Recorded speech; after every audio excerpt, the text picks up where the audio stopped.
Assalamualaikum warahmatullahi wabarakatuh. Perkenalkan, nama saya Muhammad Wahyu Ramadan dari program studi bimbingan dan konseling dengan NIM A50121051 dari kelas A. Di sini saya akan memenuhi tugas landasan bimbingan dan konseling. Saya akan memaparkan sedikit materi tentang fungsi bimbingan dan konseling. Ya, langsung saja. Fungsi bimbingan dan konseling yang pertama, pemahaman, membantu konseli atau peserta didik untuk memahami dirinya dan lingkungannya agar mengembangkan potensi dirinya secara optimal dan menyesuaikan dirinya dengan lingkungan secara dinamis.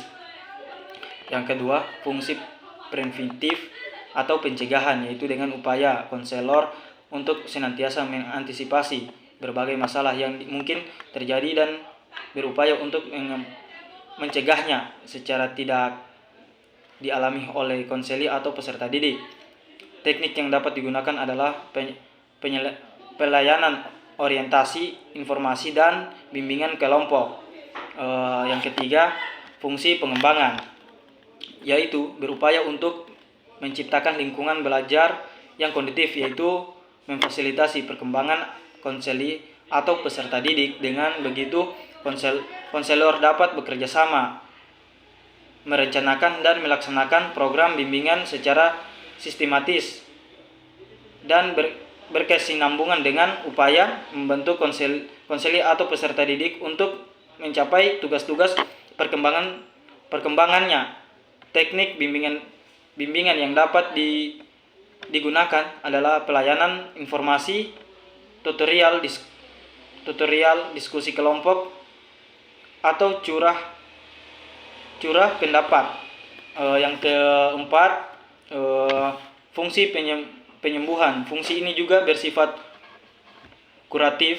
Fungsi ini berkaitan erat dengan upaya pemberian bantuan kepada konseli yang telah mengalami masalah, baik menyangkut aspek pribadi, sosial belajar maupun karir. Teknik yang dapat digunakan adalah konseli dan remedial.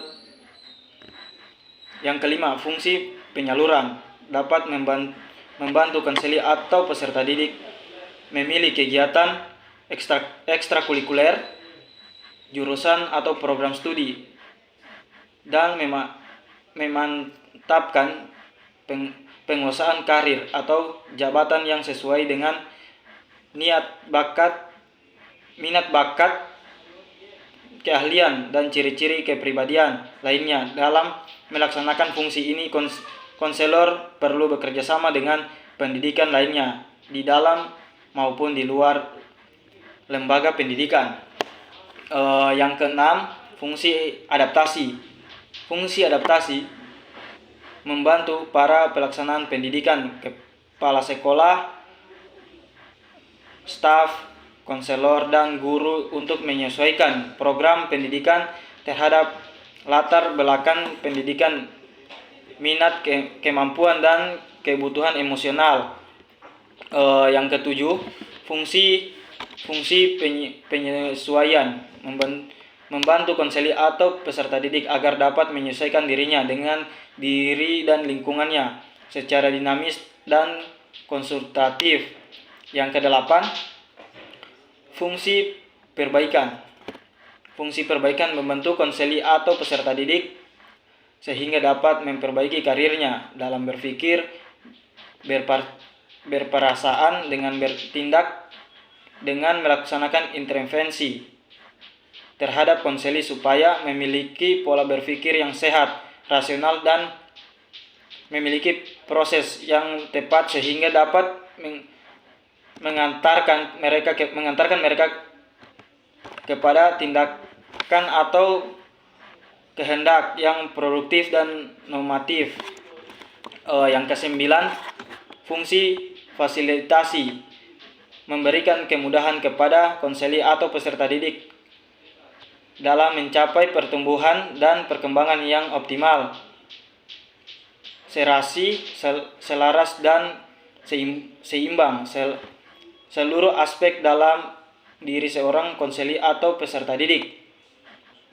Ke-10, fungsi pemeliharaan, membentuk konseli atau peserta didik agar dapat menjaga dirinya, mempertahankan situasi kondusif yang telah tercipta dalam dirinya. Fungsi ini memfasilitasi konseli agar terhindar dari kondisi-kondisi yang akan menyebabkan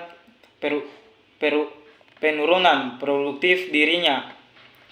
Program yang menarik, reaktif, dan fakultatif sesuai dengan minat peserta didik.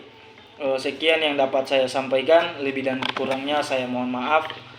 Saya akhiri, wabillahi taufiq wal hidayah. Wassalamualaikum warahmatullahi wabarakatuh.